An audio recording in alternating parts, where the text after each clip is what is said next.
Full lama, cantik betul custom keyboard ni. Hari ni aku nak buat korang pergi Mecca Malaysia yang bertempat di Bandar Sangway. Untuk penggemar keyboard komputer, aku dapat katakan ini macam surga dunia. Macam-macam keyboard yang korang boleh custom kat sini, dari saiz kecil sampai saiz besar. Semua jenis ada. Dekat sini, korang bukan setakat boleh tengok je. Korang siap boleh hands on setiap keyboard yang ada. Yang ini custom keyboard warna-warni. Design keyboard ni pula agak futuristik. And keyboard ni pula dia ikut kita punya tangan. Bagi aku agak ergonomi untuk yang tight lama-lama. Dekat sini korang boleh custom tau. Korang siap boleh pilih bass, pilih switches dan juga pilih keycap. Macam-macam korang boleh custom. Mula-mula korang boleh pilih layout. Lepas tu korang boleh pilih korang punya switches kegemaran.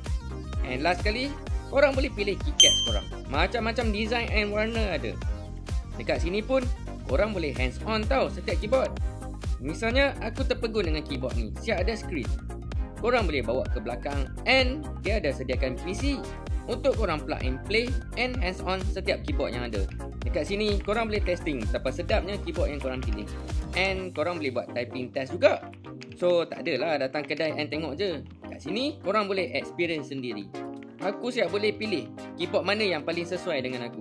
Bila dah jumpa, akhirnya aku punya accuracy dah jadi 100%. Sebab keyboard ni ngam dengan aku contohnya. Aku ada jumpa custom keyboard ni, dia tak ada number pun. So bergantung pada memori sepenuhnya. Dekat sini pun korang boleh custom banyak gila mat. Macam-macam design and material ada. Yang paling penting dan aku suka, dia punya artwork pun dari local artist. Barulah korang boleh mix and match dengan custom keyboard korang. Ikut warna kegemaran. Even custom keycaps pun ada. Aku impress, macam-macam design and details ada.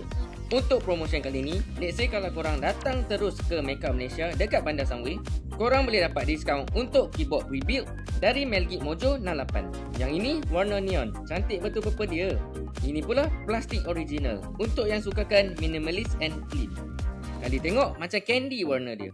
Ini warna amber dan juga warna rose. Korang kena datang branch tau kalau korang nak grab. Overall, Mecca Malaysia ni bagi aku dia satu syurga untuk buat korang penggemar keyboard. Macam?